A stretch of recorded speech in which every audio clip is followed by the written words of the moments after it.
Assalamualaikum warahmatullahi wabarakatuh.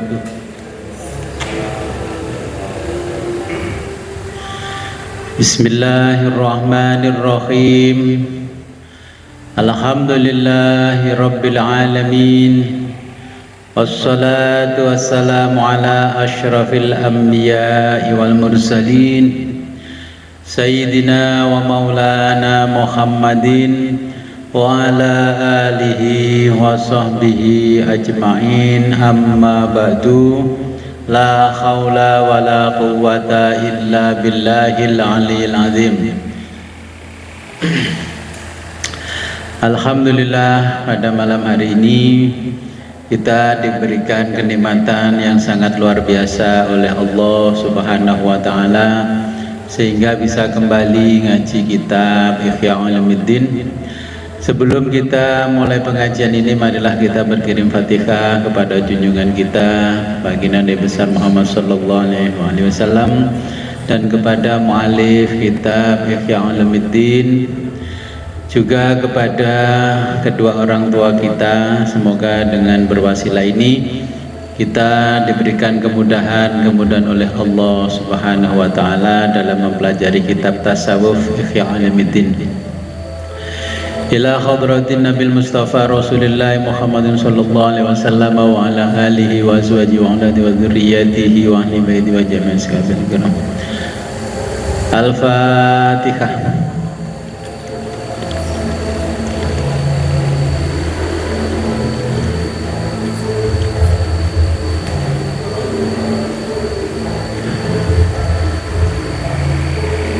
Azumma ila khadratin jamil anbiya'i wal mursalin wal malaikatil muqarrabin wa ila jami'il awliya'i wa syuhada'i wal ulama'i wal fuqaha wal mufassirin wal muhaddithin wa ali kullin wa ashabi kullin wa atba'i kullin wa ila arwahi abina Adam wa ummina Hawa wa madana salla bainahuma ila yaumiddin.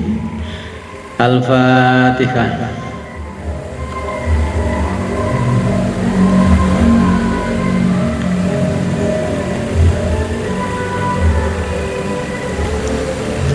وَثُمَّ إِلَى حضرة الإمام المجدد حجة الإسلام والمسلمين زين الدين أبي حامد محمد أحمد الغزالي الطوسي رحمه الله تعالى ونفعنا به وبعلومه في الدارين ولوالديه ولمشايخه.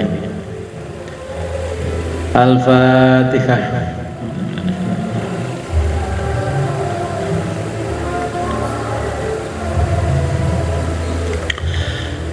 Wasumma ila hadratina abaina wa ummahatina wa jaddatina wa usulina wa furuina wa lal khadirina fi majlisina hadha.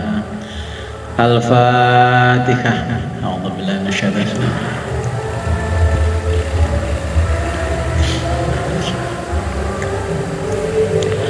Bismillah.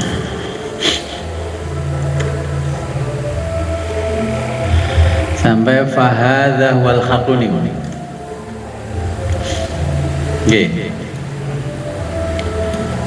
Fahadha wal haqqu fil ilmi alladhi huwa fardu ain. Kitab Al-Darul Minhaj ayat halaman 60. Paragraf kedua dari atas.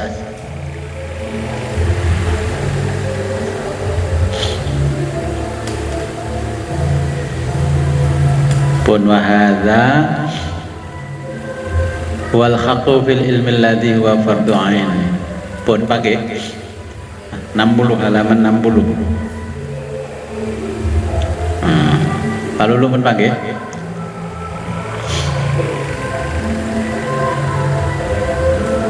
pun ningali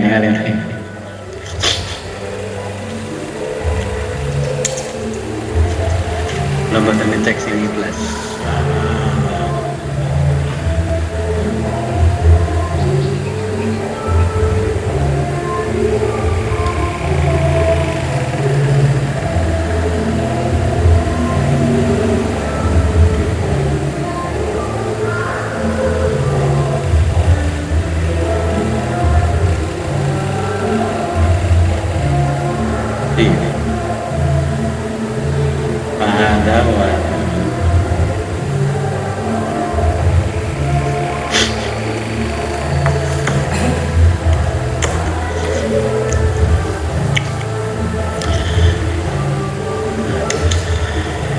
Bismillahirrahmanirrahim. Qala al-muallifu rahimahullahu ta'ala wa nafa'ana bihi wa bi ulumihi fid dharaini.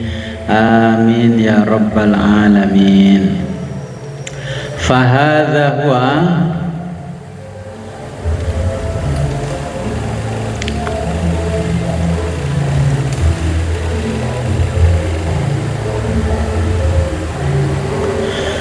fahada dan huwa, fahada dan ini maksudnya hamba ya, fahada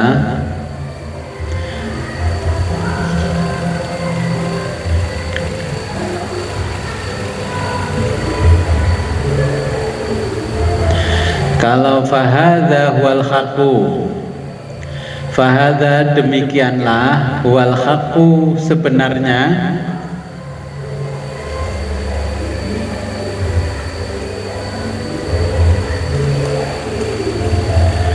fil ilmi mengenai pengetahuan,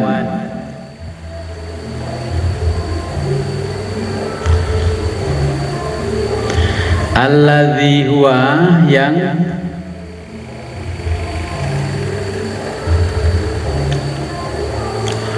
fardu ainin, fardu ain,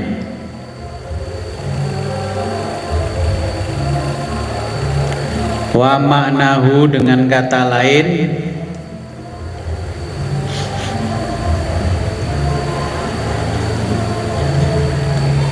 al ilmu, ilmu,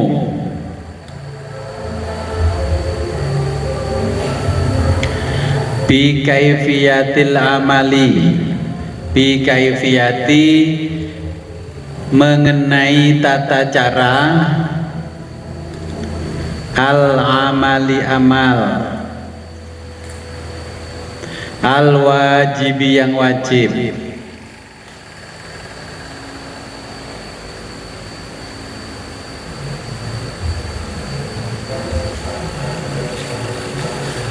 faman maka orang alimal amala, kalau di yang kuning alimal ilmi ya. Faman maka orang alima yang mengetahui al amala amal, kalau yang itu ilmu, al ilmu ilmu, al ilma ilmu, al wajiba yang wajib, maka orang yang mengetahui amal, al wajiba wajib, wa wakta dan waktu, wujubihi wujubnya, wajibnya,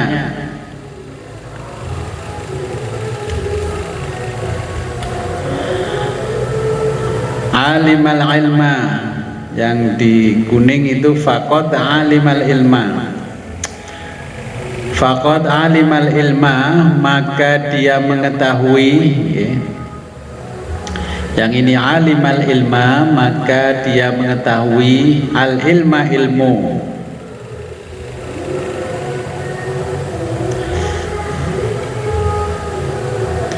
alladzi huwa yang fardu ainin, fardu ain,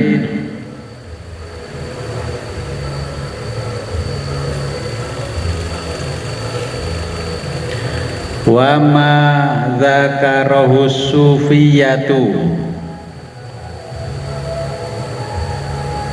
wa ma apa dzakarahu yang diterangkan as-sufiyatu kaum sufi,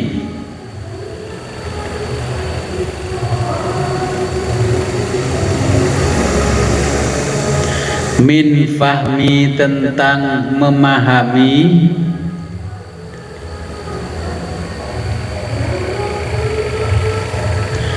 khotiril adui, khotiri bisikan-bisikan, al adui yang berpotensi menjerumuskan,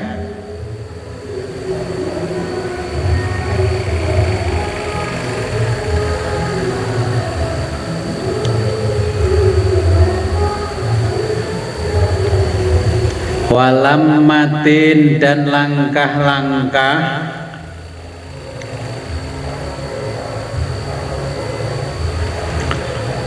al-malaki menanggulangi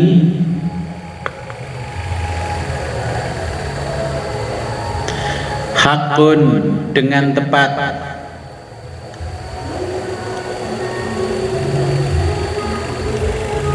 aidon juga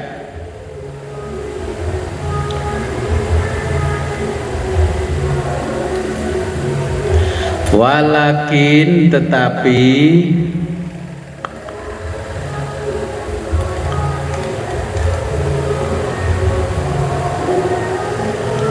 fi haqqiman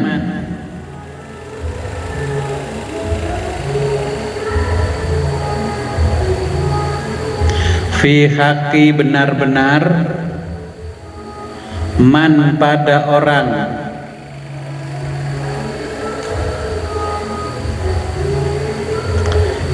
yatasoddaya yang ada hubungannya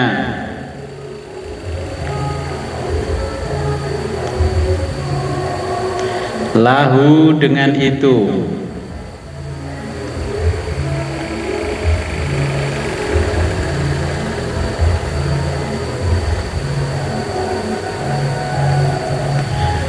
wa idza kana apabila ada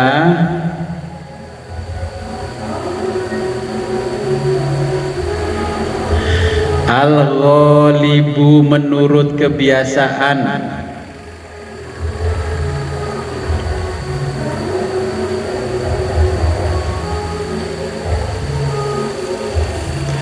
annal insana bahwa manusia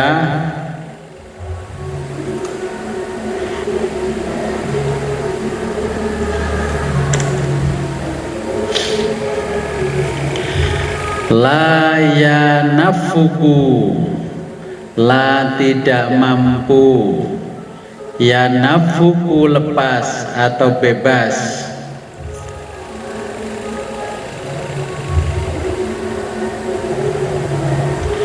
andawai dari pengaruh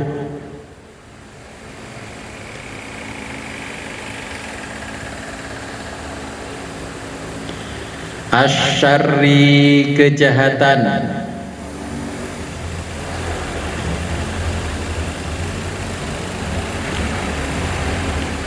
warriyai dan pencitraan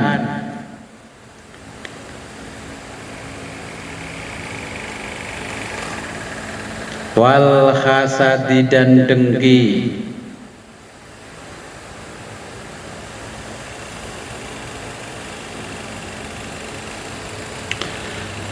fayalzamuhu maka wajib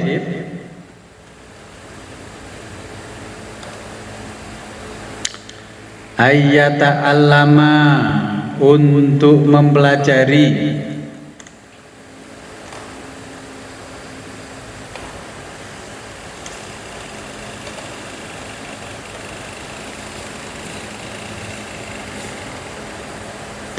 min ilmu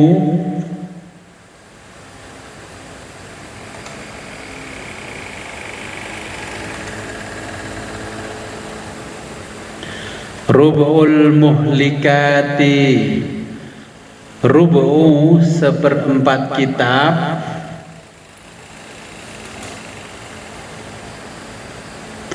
al muhlikati yang membinasakan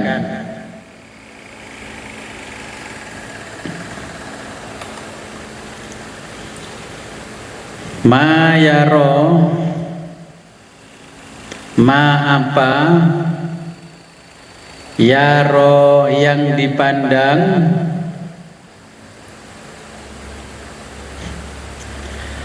nafsahu dirinya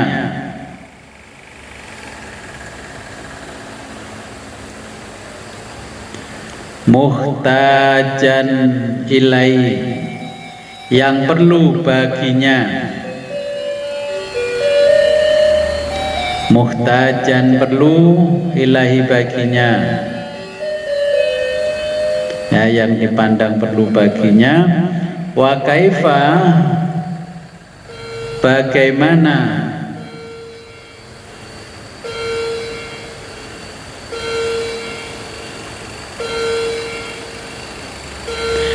la yajibu, tidak wajib. Yang di kuning ada alaihinya, yang ini enggak ada. La yajibu, tidak wajib.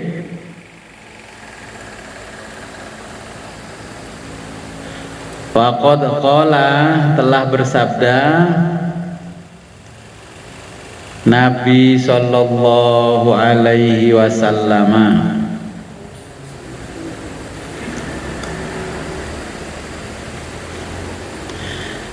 salasun, tiga perkara,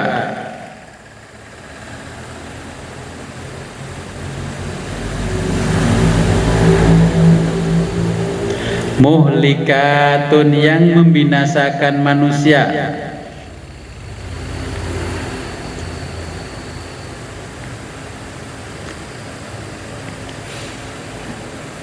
syuhun, pelit atau kikir, muto'un, yang dipatuhi,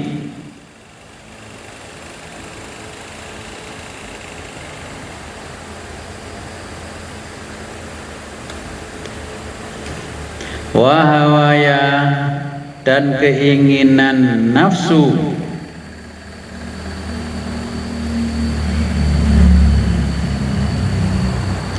muttabaun, yang dituruti,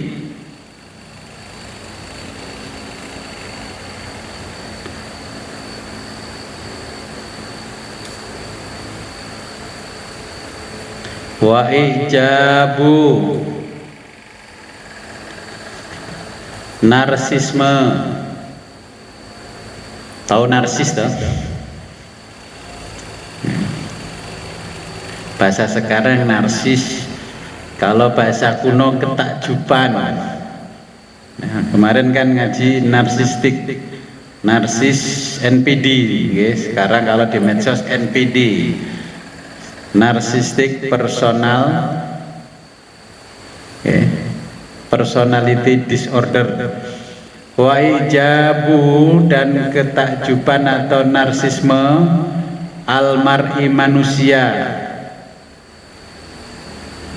binafsihi, pada dirinya. Jadi sebelum di medsos rame, Kanjeng Nabi sudah mencatatkan ini di dalam hadisnya, ya, menyampaikan dalam hadis tentang NPD ini.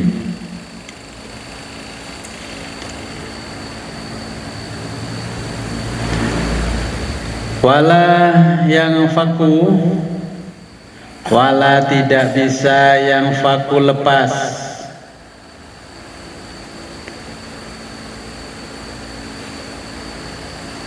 anha, dari tiga perkara,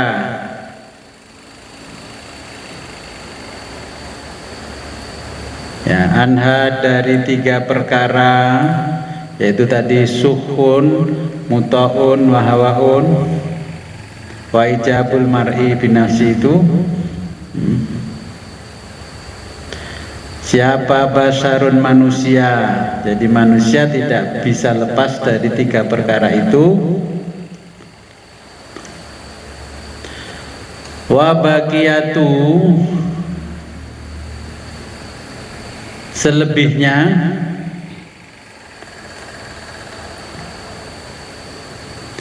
ma sanadkuruhu,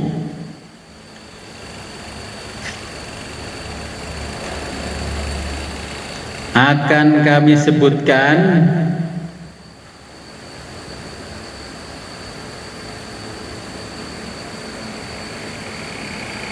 min, diantara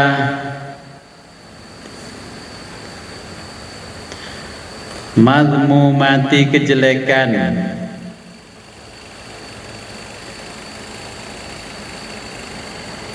ahwalil qalbi, ahwali kondisi al qalbi hati,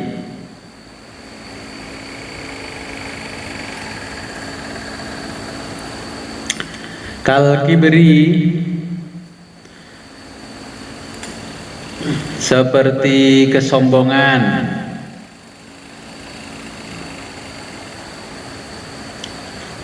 wal ujbi membanggakan diri,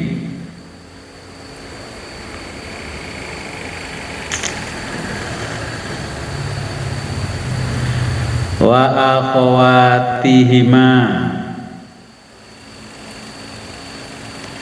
dan saudara-saudaranya, nya kembali kal kibir dan ujub.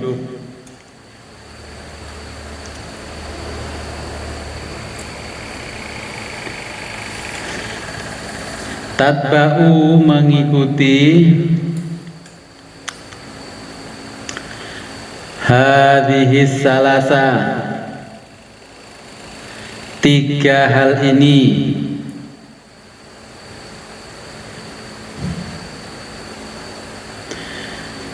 al muhlikati yang merusak,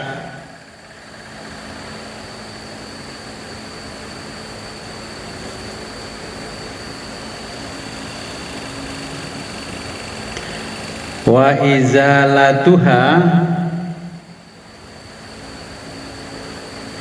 wa izalatu dan menghilangkan tiga hal tadi,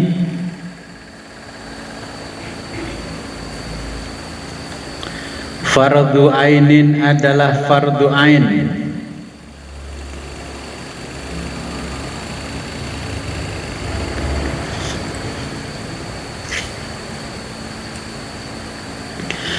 la yumkinu tidak mungkin menghilangkan,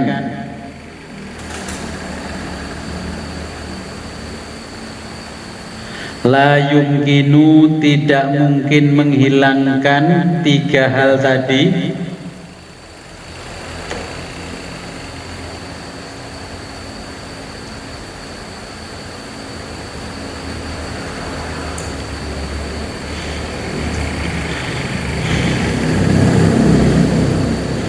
illa kecuali bima'rifati mengetahui, hududiha batas-batasnya,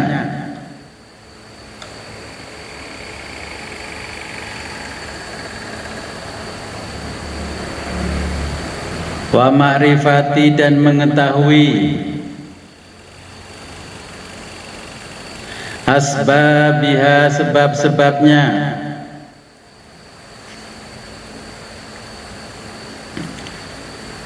wa ma'rifati dan mengetahui alamatiha gejala-gejalanya,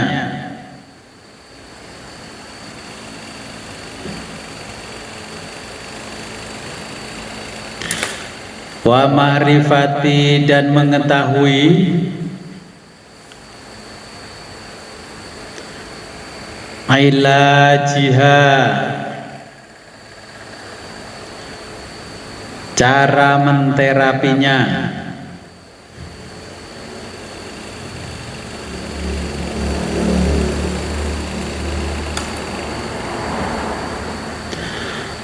fa inna man jika seseorang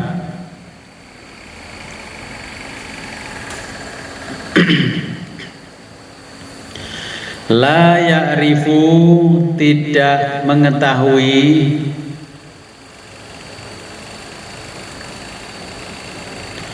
asyarra suatu kejahatan,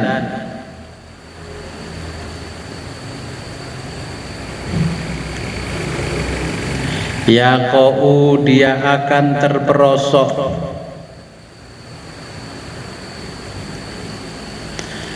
fihi ke dalamnya,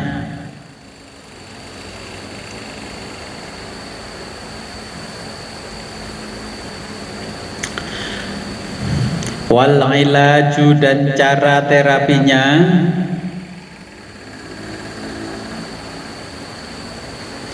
huwa adalah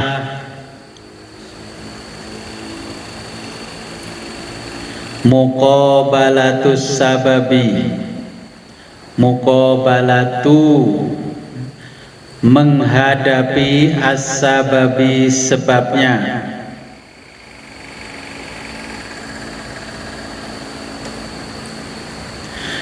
bididdihi dengan lawannya,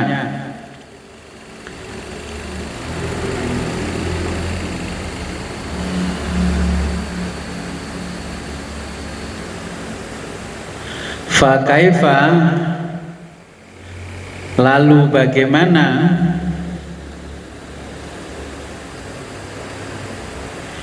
yumkinu mungkin melawannya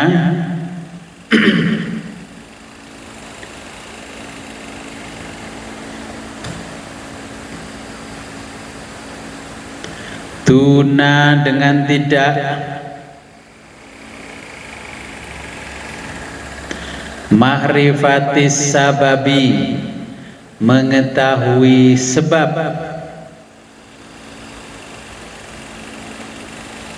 wal musabbabi dan musababnya,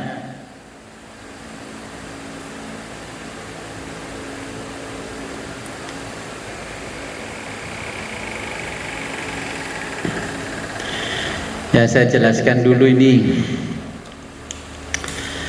Jadi Imam Ghazali menjelaskan di dalam kitab Ihya ini yang seperempat, ya itu kan rubul ibadat, ya seperempatnya tentang ibadah dan seperempat lagi tentang di dalam ini ada yang membinasakan kita. Al ilmu bi kaifiyatihi, jadi ilmu dan tata caranya, al amali al wajibi, ya amal yang wajib. Sekarang ini di zaman sekarang orang-orang tua sudah jarang mendidik anaknya. Yang dimaksud Imam Ghazali kan ilmu agama ini. Ilmu agamanya runtut dari bawah, runtut dari bawah. Kalau dulu kita masih kecil, nah sebelum sholat kita kan ngaji fikih, ya fikih yang paling sederhana ya Fathul Qorib, ya untuk mendasari pengetahuan tentang syariat agama. Nah sekarang belajarnya praktis-praktis, ikut pelatihan fikih, hanya fikih wanita, fikih zakat, fikih itu. Jadi tahunya dari kajian-kajian yang hanya cuplian-cuplian saja. Akhirnya tahunya tidak utuh. Ketika pematerinya berbeda, loh kok berbeda ini? Ya, kan begitu. Contohnya aja bab sholat. Nah, ketika belajar sholat hanya mengikuti kajian mingguan, ternyata yang ngaji itu pertama dia kenal orang yang madhabnya Syafi'i. Terus ngaji di tempat lain, babnya sama sholat, ternyata madhabnya bukan Syafi'i walaupun sama-sama ahlu sunnah. Akhirnya kan bingung. Nah, ya seharusnya memang seperti ulama terdahulu mengajarkan agama itu dengan runtut, fikihnya ya dari fikih yang paling dasar, ya minimal Fathul Qorib atau fikih wadih. Terus bagaimana dia sholat, ya sholat. Nah ketika yang satu sholatnya membaca dalam Fatihah dibarengi dengan bacaan, diawali dengan bacaan basmalah, yang satu ternyata tidak basmalah. Nah itu menjadikan anak-anak itu jadi bingung, ini yang benar yang mana. Apalagi sekarang di media sosial, organisasi-organisasi agama itu punya TV sendiri-sendiri. TV yang satu ngomong ibadah yang seperti ini tidak diajarkan di zaman Nabi. Ini memang ada dulu di zaman Majapahit. Ibadah-ibadah ini adalah ibadahnya orang Hindu, orang Buddha, dan dikompromikan oleh ulama-ulama di zaman dulu. Ya, akhirnya umat itu kan bingung. Ini yang TV 1 ngomongnya nggak apa-apa, yang TV 1 ngomongnya kok nggak diajarkan di zaman Nabi. Contohnya, orang Indonesia itu sukanya segala sesuatu termasuk ibadah dibarengi dengan budaya-budaya lokal. Mau menghadapi Ramadan saja harus bikin ambeng, ya bikin nasi diantar ke saudara-saudara yang lain. Itu di zaman Nabi nggak ada. Ya, tapi yang ngomong seperti itu kan TV organisasi besar. Yang bingung siapa kalau yang sudah seperti itu? Yang bingung ya umatnya. Umat yang pro dengan megengan jadi masalah, yang nggak pro itu bingung. Yang satu ada di antara manusia itu, yang satu paham dengan kisah megengan, yang satu tidak paham, yang satu menentang. Orang yang tidak mengikuti salah satu organisasi kan jadi bingung mana yang benar. Akhirnya yang membela, kalau memang itu salah, kenapa kok dari dulu nggak disalahkan? Nah, itu yang taklid. Oke, hal-hal yang seperti ini. Makanya Imam Ghazali berpesan, jadi amal-amal yang wajib itu harus diajarkan kepada anak-anak kita. Oke. Waktunya kapan, ya wajibnya kapan.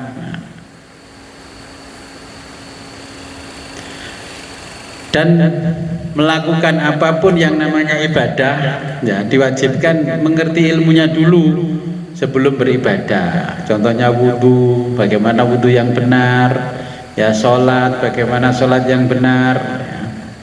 Kemudian ketika sholat, nah, dalam hal-hal yang namanya fardu ain, makanya orang-orang sufi itu mengatakan begini. Nah, kalau hanya belajar sisi syariat saja, nanti ketika ada bisikan-bisikan yang berpotensi menjerumuskan, dia tidak tahu. Allahu Akbar. Tadi sudah wudhu apa belum? Wudhu apa belum? Batal apa belum? Ini contoh yang paling kecil. Ini potensi menjerumuskan kita. Nah, ini harus dihilangkan. Bagaimana caranya? Nah, kita harus menanggulangi dengan cara yang tepat. Kan ada orang sholat saja Allahu Akbar, Allahu Akbar sampai takbirnya berkali-kali. Nah, itu orang was-was karena dia beramal tidak disertai ilmunya. Kemudian ilmu-ilmu yang fardu ain ini juga harus diajarkan. Nah, bagaimana? Itu menjadi akhirnya berpotensi menjerumuskan. Walakin fi haqqin yatasaddaya lahu. Yang benar pada orang yang terhubung.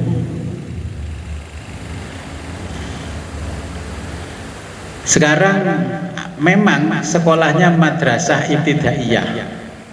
Saya menyaksikan banyak sekarang keprihatinan.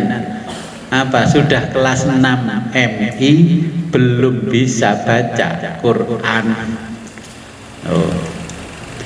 Orang tuanya sudah saya ingatkan, anakmu sudah bisa baca Quran belum? Apalagi nanti kalau mau dikirim ke pondok. Oh sampun Gus, Gus. Kita kan walaupun tidak menyuruh anak itu membaca, kita lihat wajahnya saja bisa membaca Quran dan tidak, itu sudah kelihatan dari auranya. Nah, ini adalah tanggung jawab orang tua. Terus bagaimana lembaga yang dulu MI? Kalau zaman kita sekolah MI kelas 3 kan otomatis bisa membaca Quran. Sekarang kelas 6 nggak bisa membaca Quran.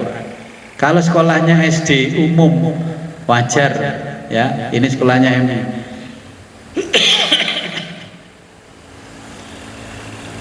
Saya tanya, MI-mu logonya hijau apa biru? Nah, terus orang tuanya saya kasih tahu. Lah ini kesalahan di mana? Apa lembaganya? Apa orang tua? Kesalahannya orang tua. Lembaganya sudah mengajarkan sebagaimana mestinya, orang tuanya yang enggak perhatian.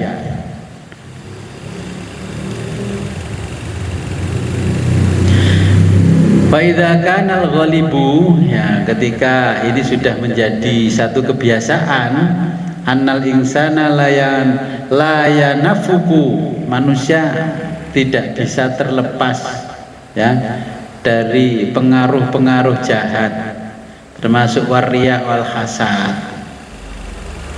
Sekarang apa yang tidak mempengaruhi kita? Media sudah terbuka. Sekarang kalau mau makan saja tidak baca basmalah, baca doa, tidak, difoto dulu. Setelah difoto, diupload ke medsos. Nah, ini kan kejahatan-kejahatan yang tidak pernah kita sadari. Di mana di situ? Warya'u, orang sekarang cenderungnya pamer, ya. Karena apa? Di zaman sekarang antara ruang privasi yang pribadi dan ruang publik itu sudah tidak ada sekat. Ya. Sekarang apapun jadi konten, ya nggak apa-apa, memang konten. Tapi kan kita yang ngaji kitab-kitab agama seperti Ihya, kan kita harus tahu batasan-batasannya, tidak mengeksploitasi ya diri kita setiap hari dipandang orang. Yang cewek cantik-cantik kalau diupload kan ya setiap hari bisa saya lihat setiap hari, oh ini orang-orang ini. Makanya wal hasadi, menjadikan orang lain iri, dengki. Tadinya orang itu tidak iri kepada kita, tidak hasut kepada kita, ya. Tapi kita selalu mengupload ya ke media sosial, ya mau makan, pergi kemana, wisata, semua diupload. Akhirnya orang lain menjadi iri ya dan dengki. Fayalzamuhu, maka wajib an ayyata'allama, untuk mempelajari min ilmi rubil muhlikat. Jadi kalau sudah seperti sekarang, zaman sekarang, makanya tepat sekali apa yang disampaikan oleh Imam Ghazali ya, hampir 1100 tahun yang lalu. Kita wajib mempelajari 1/4 dari isi kitab ini, al-muhlikat, yang membinasakan kita. Apa yang membinasakan kita? Kata Nabi, salasun muhlikatun. Jadi ada 3 perkara yang membinasakan manusia, suhun muta'un. Jadi pelit yang dipatuhi. Pelit itu ya zaman sekarang antara gemi ya, antara hemat dan pelit itu beda tipis. Contoh ini nih yang dimaksud suhun muta'un. Di masjidnya panjenengan khotib yang khutbah hari Jumat dikasih amplopan enggak, honor enggak? Dikasih enggak? 1 tahun sekali. Itu namanya takmirnya suhun muta'un. Coba, berapa jamaah di masjid itu? Ada 200. Sekali sholat Jumat, rata-rata kalau saya survei di masjid itu, kalau sholat Jumat kurang lebihnya di kampung-kampung itu 200. Kalau kebiasaan jamaah itu mengisi kotak 2000, berarti berapa dapatnya? 400. Nah, tapi kadang ini yang dimaksud Nabi di dalam suhun muta'un. Kalau ngasih orang minta-minta di lampu merah berapa? Kan ya 2000 kan. Kalau ngasih orang di lampu merah saja 2000 rupiah, kenapa ketika memasukkan uang ke kotak amal di hari Jumat kok cuma 2000? Berarti harganya khotib ya, khotib Jum'ah ya, yang khutbah di hari Jumat itu masih mahal harganya orang yang meminta-minta di jalan raya. Kadang kita aja lihat orang yang actionnya luar biasa kayak memelas gitu kan, Terus istri kita bilang, "Ma, ambil itu uang 5.000 Ma." Kasihan mat. Tapi pada orang yang khutbah, yang ngimami nggak kasihan. Nah, ini yang dimaksud orang yang pelit tapi dipatuhi pelitnya. Tapi kalau diingatkan, kalian itu kalau ngasih orang ngemis saja 2.000, masa ngasih kotak masjid 2.000? Ya, harusnya takmir masjid itu merubah manajemennya. Pokoknya sekali khutbah, ya minimal kalau di kampung ya kasihlah 50.000 kotaknya. Saya tuh kadang-kadang prihatin gini, lihat kalau sholat Jumat di satu tempat, wih, uang kasnya sampai 50 juta. Terus buat apa itu? Kalau dipinjamkan saya di koperasi nggak apa-apa, nanti saya bagi-bagi, saya pinjamkan orang. Loh, masjid itu lembaga sosial keagamaan, harusnya malu. Yang namanya panitia, namanya takmir menyimpan 50 juta itu. Habiskan untuk kepentingan masjid. Ya. 50 juta. Terus saya tanya, itu yang khutbah kamu kasih berapa? Tahunan Gus. Oh yo, nok bolone ya. Rata-rata saya tanya tahunan. Kalau bisa setiap khutbah kasih 200.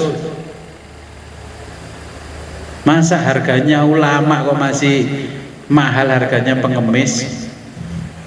Yang adzan kasih berapa? Ya. Muadzinnya itu Bilalnya kasih berapa? Bilalnya malah nggak dikasih apa-apa.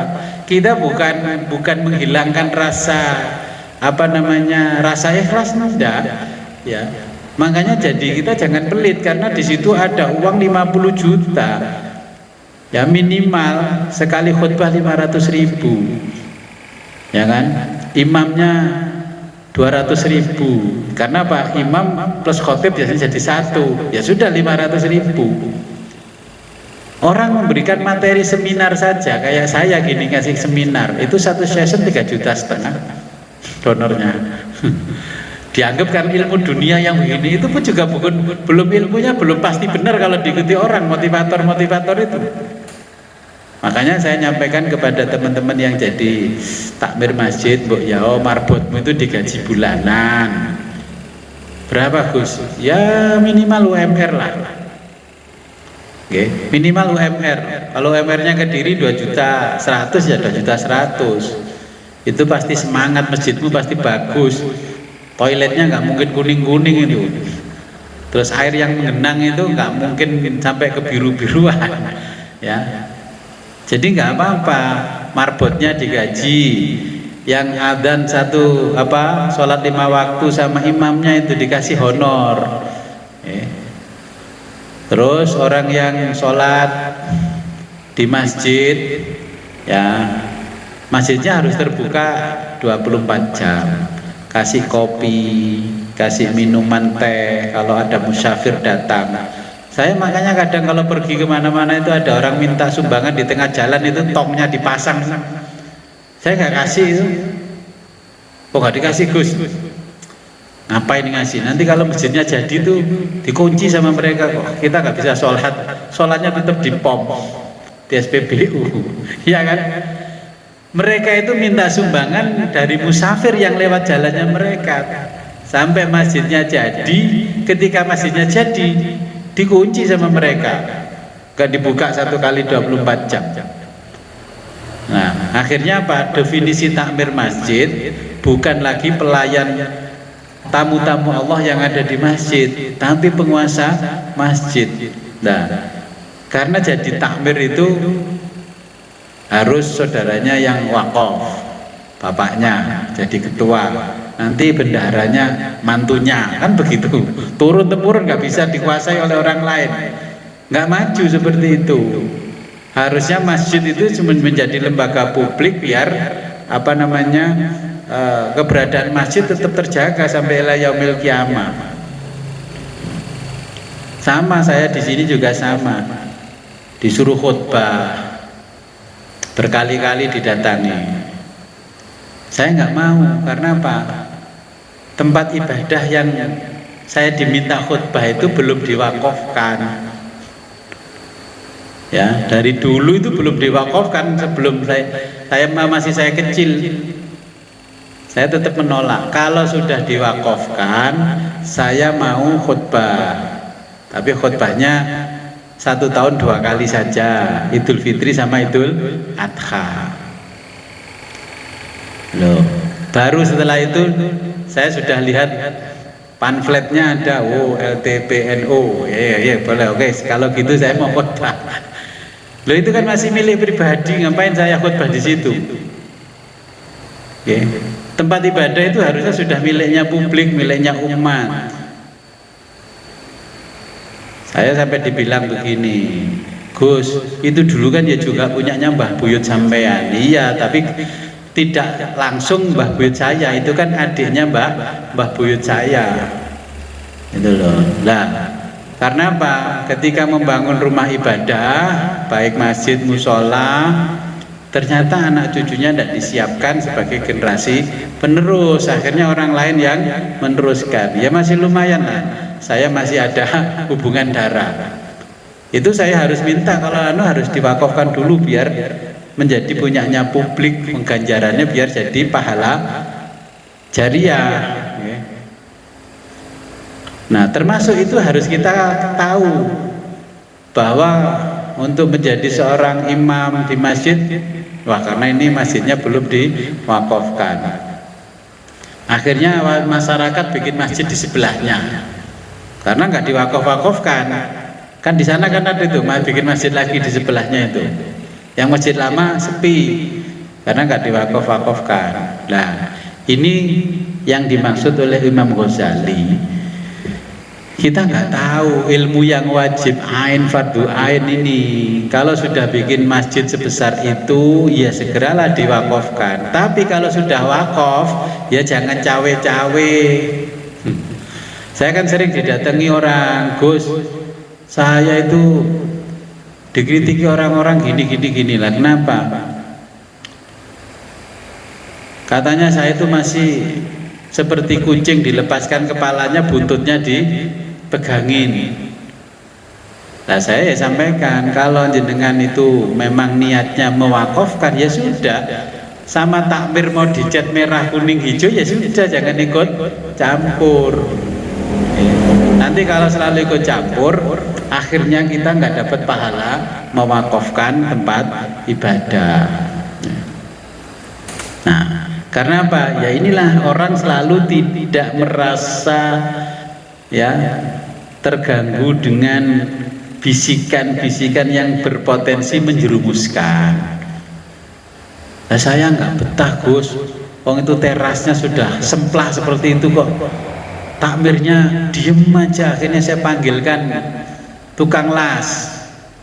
Ya jenengan itu ya salah, wong jika no umum kok baik dandani guys, gak saya kalau mau nyumbang, walaupun dulu kita yang bangun, kasihkan ke takmir. Itu takmirnya mungkin nggak punya uang, ini takmir itu dandanono. Akhirnya kesannya kita kan nanti nggak ikhlas. Nah, makanya ini suhun muta'un. Makanya saya sering mengingatkan, ya kalau jamaahnya banyak, kotak amalnya itu juga banyak. Orang yang khutbah mbok ya jangan dikasih tahunan, triwulan lah paling tidak, ya 3 bulan dapat 1 juta kan lumayan, gitu loh. Wong kita ini ngasih pengemis saja 5.000, maksud urunan. Ya gini definisinya begini. Jamaah itu kan 200 orang, masuk urunan 2.000-an gawe bayari khotib, bilal, marbot, masa berat? Karena itu nggak pernah diajarkan. Pengertian seperti itu nggak pernah diajarkan. Ya bisa melaku nekotahe, padahal di papan tulisnya itu kas masjid itu sampai 50 juta. Nah, jadi suhun muta'un ini namanya pelit yang dipatuhi. Wahawa muttabaun, jadi keinginan-keinginan hawa nafsu yang dituruti. Ya kalau kita bicara masjid, nanti kalau momen-momen tertentu rela Takmir itu mengeluarkan uang jutaan, hanya tujuannya apa? Pengajian, ngundang ustadz penceramah terkenal, itu aja ngasihnya 15 juta. Lebih penting mana sih yang khutbah setiap Jumat sama yang ceramah momen-momen tertentu? Itu apalagi mengambil uang dari masjid. Nah, kemudian wa ijabul mar'i binafsihi. Nah, ini orang yang selalu narsis dalam kesehariannya. Ya, kalau sekarang gampang lah mencontohkan, tuh gampang. Orang selalu posting prestasi dirinya di dalam media sosial. Selalu, apalagi sekarang kan dimotivasi. Pokoknya kalau posting setiap hari banyak followernya dapat uang kan. Nah, itu posting terus. Kalau yang posting cewek kan setiap hari dilihat laki-laki, orang ini cantik, orang ini kan ya. Kira-kira nanti di kuburan masih dikeplaki malaikat apa enggak? Karena ketika kita mati, postingan kita enggak hilang, ya masih ada di situ. Dan postingan itu ketika kita mendapatkan like yang banyak, ya like yang banyak, kita bahagia. Wih, alhamdulillah. Like, subscribe, and share saya banyak. Ya, terus di share ke setiap grup RW ada sendiri, grup ini sendiri. Terus kan tampilan, nah, tayangan 1,8 juta, ya, tanggapan 2 juta, gitu.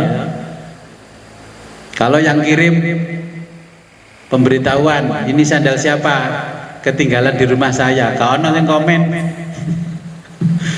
Itu Kim ngirim sandal welek, dikirim nang grup.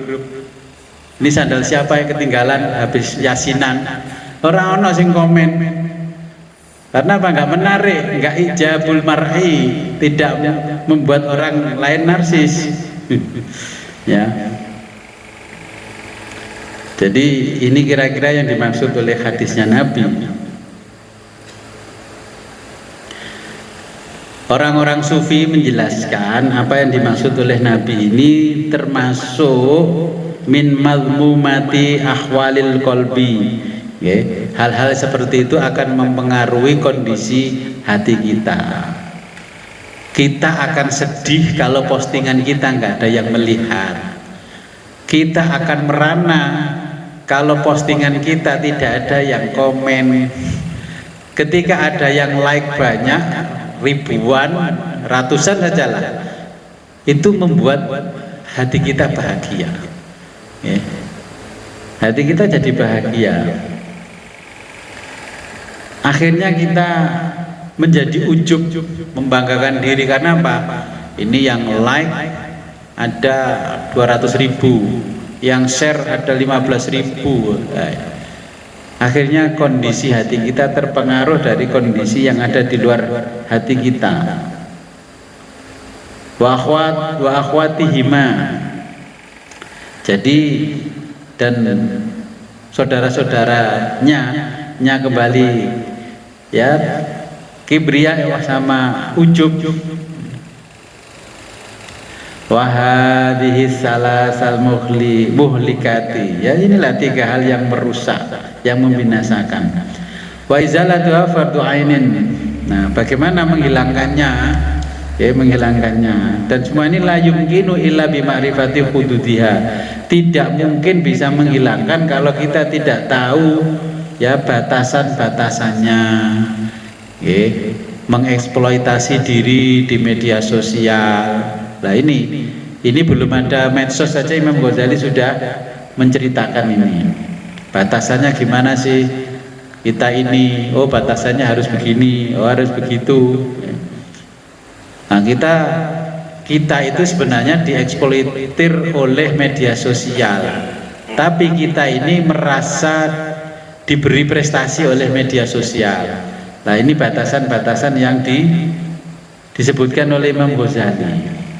Wa ma'rifatu asbabnya, sebabnya apa?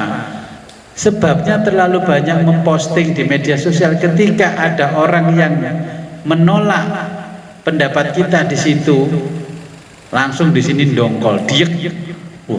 Ini 1000 orang aja menyukai, komentarnya bagus. Ketika ada yang komentar buruk, langsung kita ngenes hati kita. Ya, makanya kita harus tahu batasannya. Kan itu dunia maya. Ya sudahlah, komentar apa saja silahkan. Itu memang informasi yang kita miliki terbuka untuk umum. Ya. Kalau dulu kan zaman kuno cuman rasan-rasan, ya toh.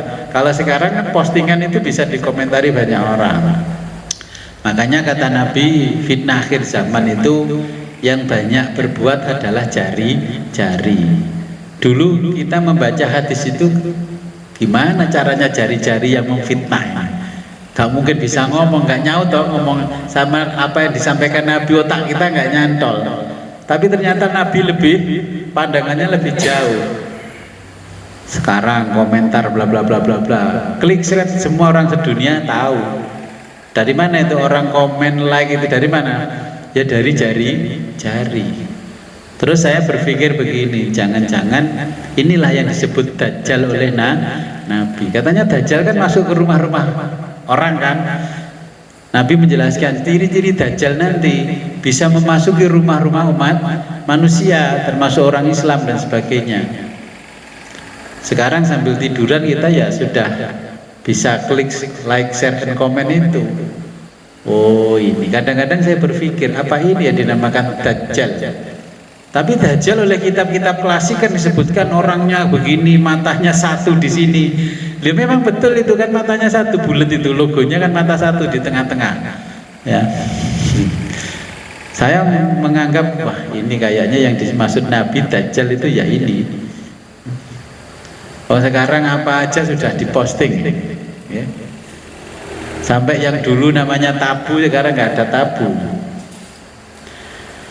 Kemudian wa ma'rifati alamatiha, gejalanya, ya. Kalau kita sudah kecanduan ya harus segera ditinggalkan. Makanya kemarin Lebaran itu anak-anak kecil yang ngelencer ke saya sini, tangannya saya suruh lurus gini semua. Coba tanganmu lurus gini. Tangannya ini nggak ada yang bisa lurus, yang sini. Karena apa? Ya setiap hari kan tangannya pegang HP, akhirnya ini kan nggak bisa lurus. Kamu berarti setiap hari lebih dari 20 jam kamu itu HP ya. Ini dari tangan ini nggak bisa lurus. Ini gejala namanya, ya, gejalanya. Wa ma'rifati ilajiha, bagaimana ya kita harus mengetahui cara menterapinya. Harusnya ya disihir atau dihipnotis HP-nya itu supaya anak-anak kita nggak doyan dengan HP, bukan anaknya yang dihipnotis. Nah kita kalau tidak tahu tentang sesuatu itu buruk atau baik, maka kita akan terjerumus, ya, apalagi seperti medsos ini sekarang. Nah kita harus bisa menterapi, ya, dan menghadapi gejala-gejalanya, ya, sebab-sebabnya. Kalau di media sosial itu sudah berseliweran semua yang mahdharot, maka tugasnya kita itu ya menampilkan informasi yang manfaat, ya, intinya. Makanya Sayyidina Ali itu mengatakan begini, kamu kalau beramal, ya, kalau sore sudah kamu sembunyikan, maka pagi besok itu kamu harus tampakkan. Kalau pagi kamu sudah sembunyikan, sorenya harus kamu tampakkan. Kenapa? Kita beramal dengan cara sirri itu juga nggak baik, kata Sayyidina Ali. Kenapa? Kalau kita selalu menyembunyikan amal baik, nanti umat Islam yang tampak itu keburukan. Orang Islam nggak pernah sedekah, nggak pernah bagi ini, nggak pernah bagi itu. Makanya kalau mau bagi-bagi yang separuh, oh kalau tahun ini sudah saya tampakkan ke publik, berarti tahun depan kalau beramal kita sembunyikan. Kata Sayyidina Ali, kalau pagi kamu sudah beramal 50.000, kamu tampakkan pada orang lain, malamnya kamu sembunyikan. Jadi Sayyidina Ali setiap hari itu mengeluarkan sedekah, kalau paginya sudah sirri, nah berarti malamnya harus ditampakkan. Dan semua yang dijelaskan Imam Ghazali ini kita harus mengetahui sebab musababnya. Dari mana munculnya? Nah, dari mana ini munculnya? Sekarang kan ngetren itu kertas palsu, anu palsu ngetren, tahu toh? Itu kalau saya amati ya sebabnya dulu ya dari yang pemiliknya. Ya saya ini orang bodoh, apa mau sekolah saya IPK saya nggak ada 2. Akhirnya orang-orang kaget, golei, ya dicari itu. Loh, makanya itu salah ngomong. Kalau dulu ngomong, oh saya punya IPK 3, orang-orang malah nggak curiga. Sama dengan orang sekarang, sekolah kalau digratiskan malah sembrono, kalau yang bayarnya mahal-mahal malah dikejar orang. Makanya punya sekolah dimahalkan saja biar yang ngejar banyak. Karena zamannya berbeda. Dulu cari yang murah, ya orangnya ikhlas. Sekarang enggak, yang murah, yang ikhlas dicurigai nggak berkualitas. Ya. HP ini aja kalau yang mahal orang langsung percaya ini kualitasnya bagus. Kalau yang murah kualitasnya jelek. Padahal sama saja. Mungkin ada pertanyaan. Ini kurang sedikit, nanti kita sampai bab ilmu yang fardu kifayah.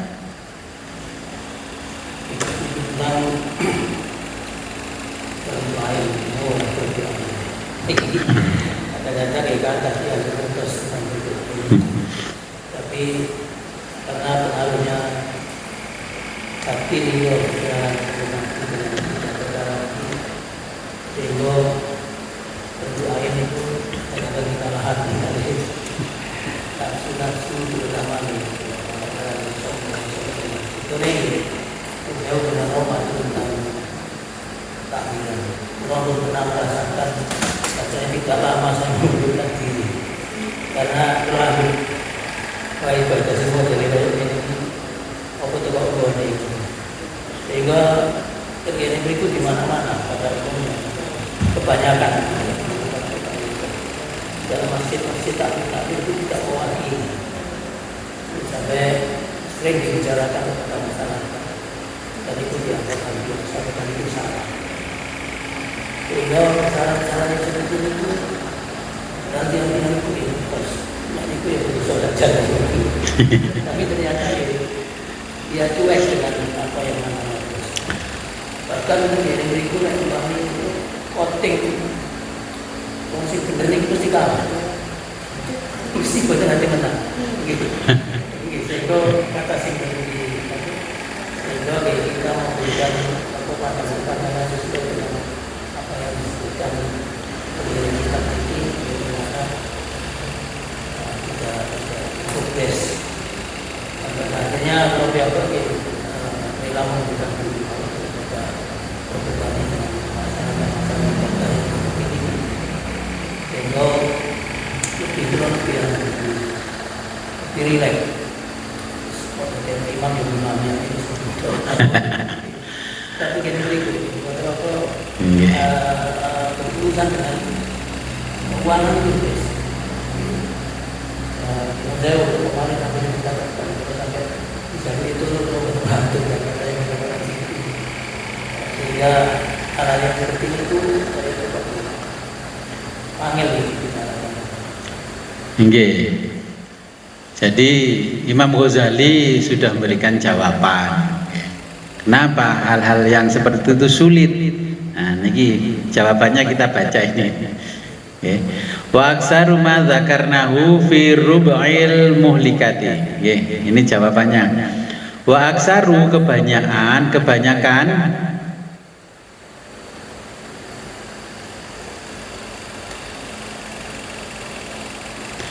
ma dzakarnahu dari apa yang akan kami jelaskan,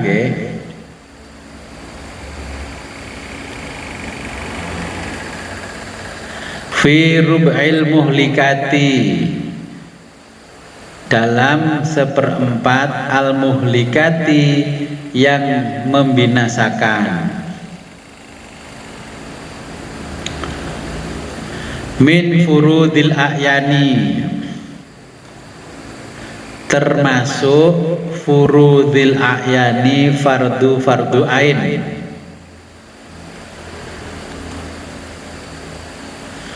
waqad tarokahun nasu, waqad telah tarokahu ditinggalkan annasu oleh manusia, kafatan semuanya. Jadi apa yang jenengan itu wis ditinggal wong. Syariat yang betul, yang jujur, tidak punya banyak teman, okay. Tapi yang korup malah banyak teman. Koruptor itu di kita itu malah terhormat, masih terhormat, masih dicintai. Istigholan, karena sibuk, bima, dengan sesuatu, la yaghni, yang tidak penting. Orang-orang sekarang itu malah menempatkan sesuatu yang tidak penting.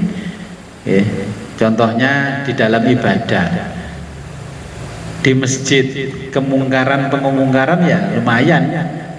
Jumatan saja, setiap Jumat saya itu pasti pandangan imam ya khotib sudah naik mimbar ya.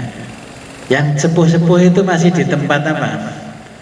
Tempat parkir sepeda, di atasnya sepeda motor, sambil ngobrol sama teman yang sudah tua, rokokan, jedul, ya, terus baru nanti kalau khutbah selesai baru masuk ke masjid.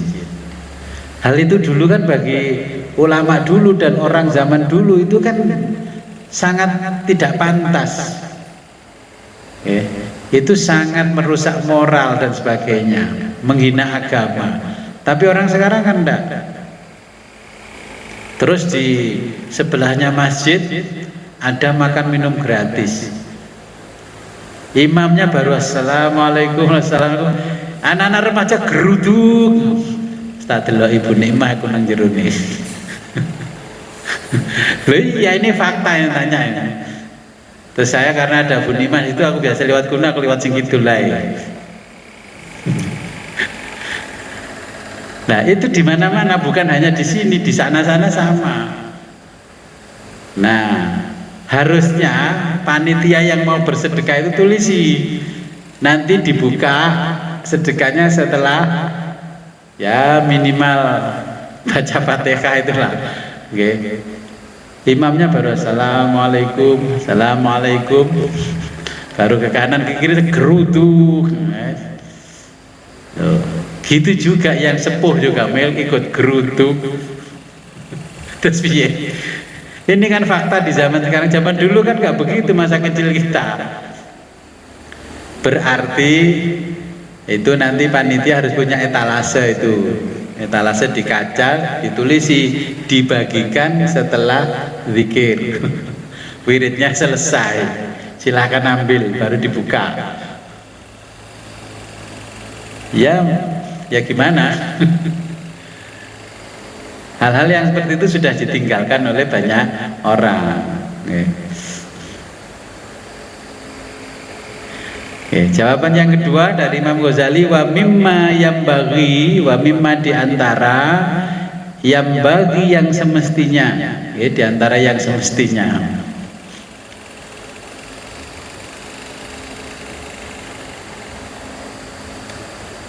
Ayubadaro, untuk disegerakan, fi ilqaihi, mengajarkan,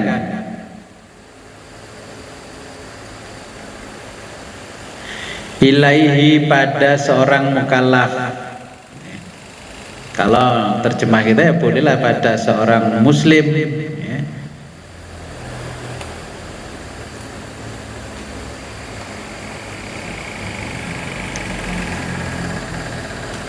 Idza lam yakun, tidaklah menjadi,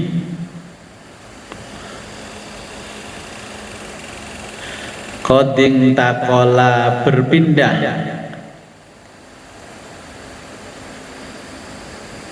an millati pada agama al-ukhra ya lain. Jadi ini fenomena sejak zaman Imam Ghazali sudah tercatat. Lah generasi muda umat Islam ini kalau nggak dijaga, maka kebanyakan pindah agama. Zaman dulu pindah agama, kalau sekarang pindah organisasi. Ya, kita jangan merasa masih punya jamaah banyak, tapi ternyata yang di kota-kota sudah nggak seide sama kita jamaahnya. Ya. Sudah nggak mau dikasih berkat kalau di kota. Nah, kalau di zaman sekarang itu ada seorang yang namanya Mark Gabriel Mustafa. Mark Gabriel Mustafa ini orang dari kecil dididik oleh keluarga yang taat agama. Okay. Kuliahnya dari kecil dia hafal Al-Quran. Kemudian masuk di Al-Azhar University. Kan keren kan ya, sekolah Islam ternama di dunia. Minas Al-Azhar, S1, S2, S3 sampai diangkat jadi guru besar. Tapi murtad. Gimana? Saya sudah diingatkan oleh Imam Ghazali, kalau anak yang menghafal Quran juga harus dikasih tahu tentang ilmu-ilmu yang fardu ain yang dia kuasai untuk hidupnya. Sains juga harus dikenalkan. Ini kan gara-gara cuman pegang Injil alias Bible, tertarik dengan apa yang ada di situ, katanya Yesus Kristus itu lebih menyayangi umatnya daripada Kanjeng Nabi. Ya, untuk pindah agama ya haknya dia, tapi kan ini seorang ulama besar Universitas Al-Azhar. Tapi kan jenengan nggak pernah mendengarkan karena yang begitu dikip. Sing ngono gak usah diberitakan. Ya tetap aja bocor. Kemudian ada loh orangnya sekarang masih hidup, masih muda, usianya paling di atas saya sedikit. Dari kecil di pesantren, hafalan Quran, sudah hafal sebelum berangkat ke Al-Azhar 30 juz. Kemudian ada lagi orang India, itu dari kecil hafal Quran, dari keluarga Islam yang taat. Sekolahnya ini namanya Ibnul Warok. Kuliahlah ke Eropa di Inggris di Universitas Edinburgh. Nah, dia mempelajari studi-studi Islam, tapi versinya apa? Islamic Studies versinya para misionarisnya Kristen. Ternyata dia akhirnya balik menyerang Islam. Nabi Muhammad begini, Islam begini, nggak masuk akal. Katanya kitab suci begini. Kalau jenengan baca bukunya itu, saya baca buku-bukunya itu, saya baca sampai selesai. Ya banyak sekali yang seperti ini. Kemudian yang dari Indonesia itu ada ustadz yang luar biasa dari NTB, akhirnya jadi pendeta. Alumni pesantren dia jadi pendeta. Pesantren ternama, kita nggak sebutkan mereknya, pesantrennya. Apa yang menjadikan itu? Ketika ilmu-ilmu yang tidak fardu ain kita dulukan kepada anak-anak, ya akibatnya akhirnya pindah agama.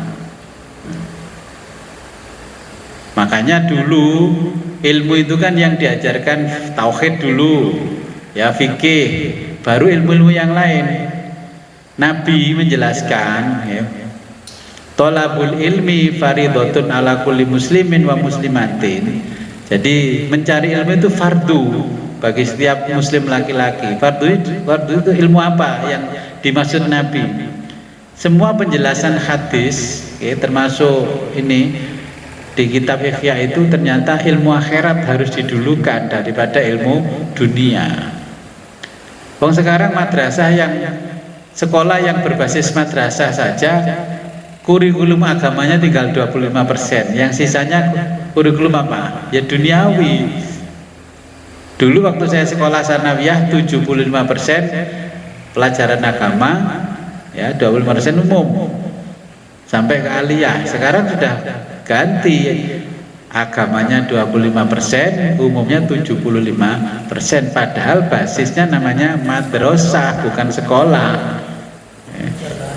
Dalam Lah, karena apa? Nanti kalau tidak merubah kurikulum, kita nggak akan bisa ini. Lah, tadi pagi, tadi siang saya ngobrol sama teman-teman.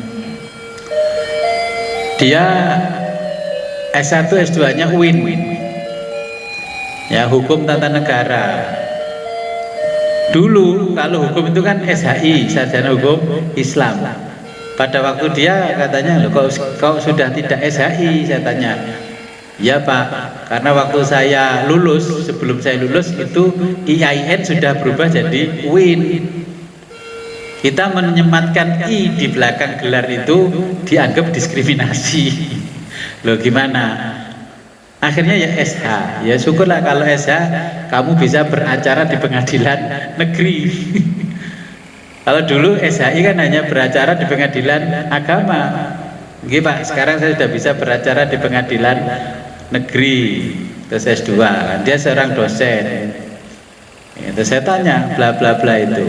Nah, kita sendiri sekarang menyematkan I gitu loh, wis izin.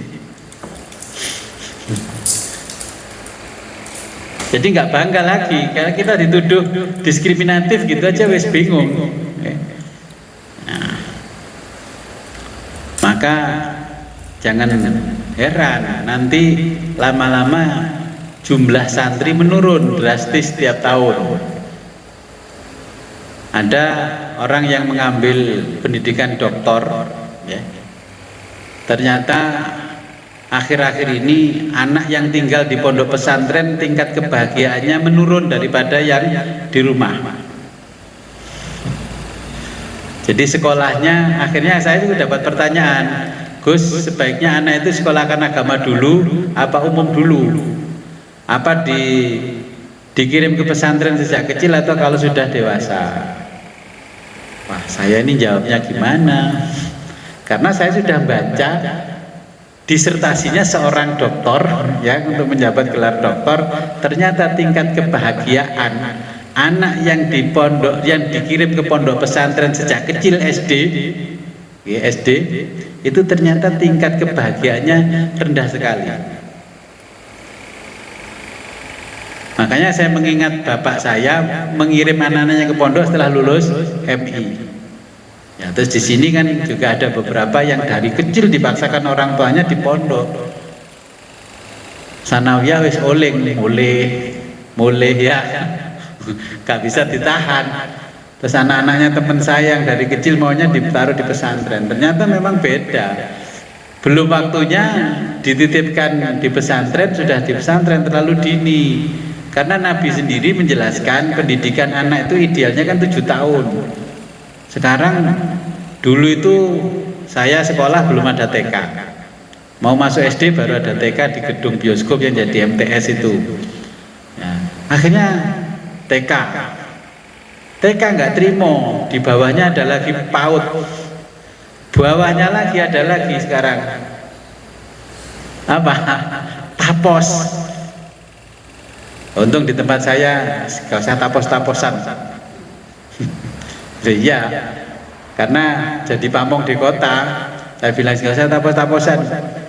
Biar anak-anak itu main apa adanya saja, nanti tambah gak bahagia. Karena apa? Ini dari penelitian, dari kitab-kitab klasik juga saya baca, mulai Ihya dan sebagainya. Nanti kalau kebahagiaannya kurang, malah bahaya ini. Isben, arek dulinan. Karena apa? Saya punya ponakan dari istri, dari kecil sekolahnya agama yang top, ya, kayak Al-Azhar dan sebagainya. Dipacu hafalan Quran sampai 30 juz. Terus dikirim ke luar negeri S1, S2, S3. Sekarang pulang gak mau kerja. Bapaknya saya kasih tahu, kandhani to, joget cilik. Dari kecil sampai SD kelas 6 biar di rumah. Habis itu itu kan egonya orang tua pengen punya anak yang wah gitu lah. Saya bilang anak soleh itu nggak seperti itu. Saya ngikuti konsepnya Nabi yang dijelaskan oleh ulama-ulama sufi. Mendidik anak jangan terlalu kecil, 7 tahun ke atas. Ya benar, memang iya, lembaga pendidikannya luar biasa bagus. sekolahnya di luar negeri. Terus yang satu ini di rumah ya seperti saya, barulah setelah SD lulus di Pari Pondok, baru sekolah jadi dokter. 3,5 tahun bisa selesai. Yang ini bisa 3,5 tahun selesai. Yang sekolahnya tidak di pressure ya, dengan target khusus. Nah, makanya saya sampaikan yang fardu ain kenalkan dulu, fardu kifayah belakangan. Contohnya menghafal Quran. Menghafal Quran itu sulit. Saya itu mengalami menghafal Quran itu sulit sekali. Kamu nggak hafal kok, maksa anakmu harus hafal. Apa Zaini terus saja tasmik 5 juz berapa jam? 2,5 jam gak prei. Sampai 2,5 jam. Anak saya ketika masuk perguruan tinggi 30 juz berapa? 23 jam. Jadi 30 juz itu 23 jam gak berhentinya sholat, makan sebentar, minum. Tuh.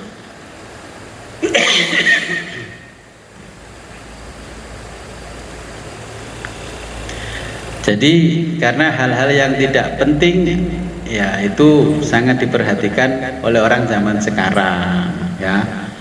Kalau disuruh bayar SPP-nya TPQ 500.000 mencak-mencak, dibilang katanya ini komersialisasi agama. Tapi lek ngursusno anak nari renang 500.000 satu bulan mencak-mencak enggak orang tuanya? Lain enggak ya toh? Kalau di pondok dimintai biaya untuk makan 3 kali 1 juta, katanya pondoknya sudah mulai mengkomersilkan. Tapi kalau kursus-kursus lain yang tidak penting ya, kursus musik, kursus itu bayar jutaan enggak marah ya. Anaknya sudah kelas 3 SMA bayar SPP 500.000, marah orang tuanya. Tapi karena ingin anaknya masuk perguruan tinggi negeri, anaknya dikursuskan di lembaga pendidikan, lembaga bimbingan belajar 1 bulan 2 juta, enggak protes. Berarti kan sebenarnya tidak tuntas di kelas. Apalagi kalau sudah embel-embelnya itu Al-Quran dan agama. Kalau kita sudah menaikkan tarif, kita dicap komersial. Ini harus dirubah mindsetnya. Kata Imam Ghazali ini harus dirubah. Imam Ghazali merubah mindsetnya orang di zamannya, malah dituduh menghancurkan ilmu agama. Tapi ternyata sekarang pesantren yang kayak hotel bayarnya jutaan lebih ramai daripada pesantren salaf ya, kalau bertahan salaf malah enggak ramai santrinya. Oke. Kita lanjutkan di paragrafnya ini. Al-imanu bil jannah, iman dengan surga, wanar dan neraka. Al-imanu keimanan, bil jannati dengan surga, wanari dan neraka, wal hasyri dan mahsyar, wan nasri dan kebangkitan.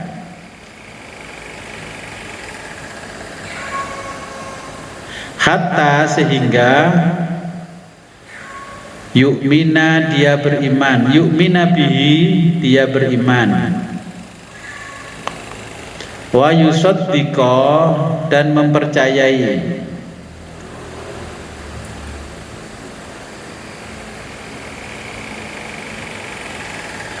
wa huwa adalah min diantara tatim mati kesempurnaan, kalimatai 2 kalimat, asyhadati syahadat,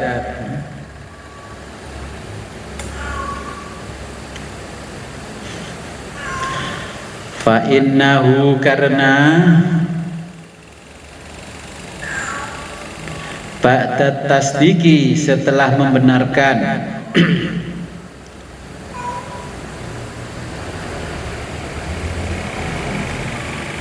bikaunihi adanya Nabi sallallahu alaihi wasallam rasulan sebagai rasul yang bagi seyogyanya ayyafhama memahami ar-risalata risalah allati huwa yang muballighuha di bawahnya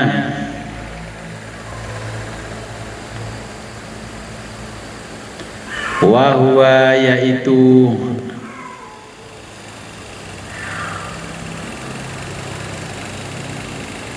annaman bahwa orang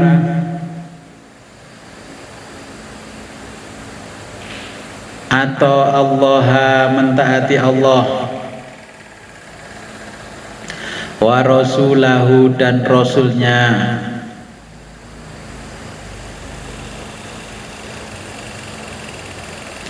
falahu maka baginya apa al jannatu surga waman dan orang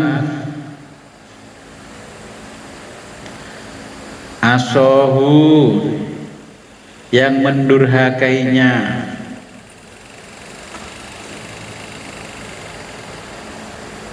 falahu maka baginya apa annaru neraka.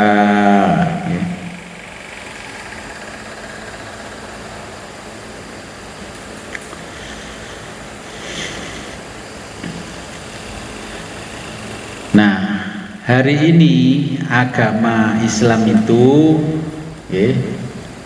disebarkan oleh orang-orang sekarang dengan mitos.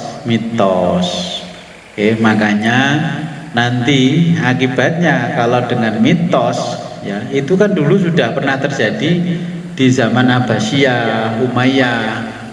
Makanya terjadinya pemikiran-pemikiran seperti Mu'tazilah, kemudian Jabariyah, Qadariyah dan sebagainya itu kan dari produk-produk pemikiran manusia.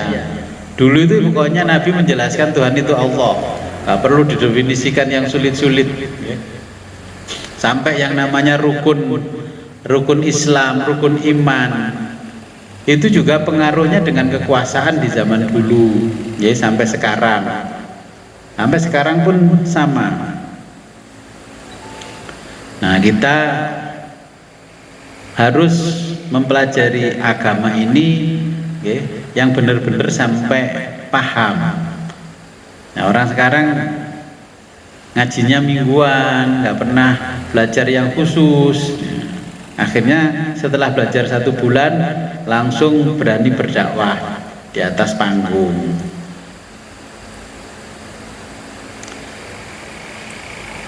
Oke, kalau nggak ada pertanyaan,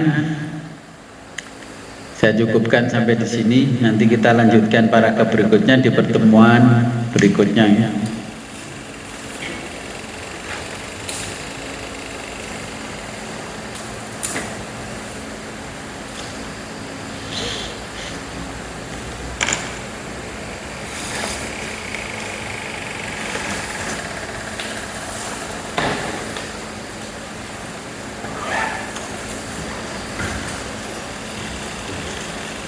Oke, sebelum kita akhiri, marilah kita berdoa memohon kepada Allah apa yang kita pelajari pada malam hari ini membawa manfaat barokah fid dini wa dunya hatta akhirah.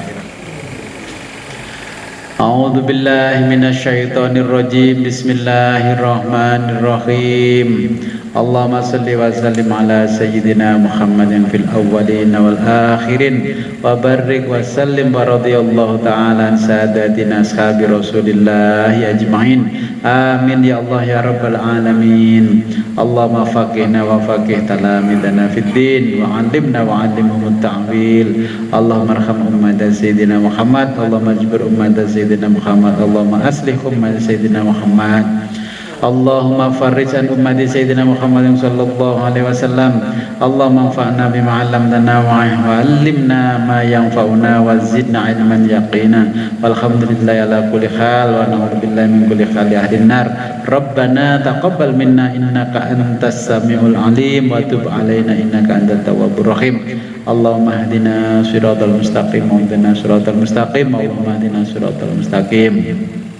Siratal ladzina an'amta 'alaihim minan nabiyyina wasiddiqin wasyuhada'i wassalihin wa hasuna ulaika rafiqa. Dzalikal fadlu minallahi wa kafa billahi alima. Allahumma ya syahidan ghaira ghaibin wa ya ghaliban ghaira maghlubin wa ya qariban ghaira ba'idin ij'al min amrina ya Allah farja wa makhraja ya sarihal mustaskhirin wa ya ghiyasal mustaghisin innaka ta'lamu makanana wa ta'lamu khalana wa la yakhfa 'alaika syai'un min umurina. Rabbana atina fid dunya hasanah wa fil akhirati hasanah wa qina adzabannar.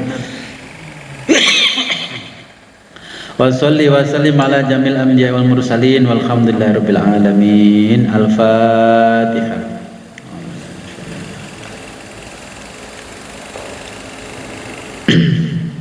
Akhirul kalam ihdinas siratal mustaqim wa billahi taufiq wal hidayah wa ridha linaya. Wassalamu alaikum warahmatullahi wabarakatuh.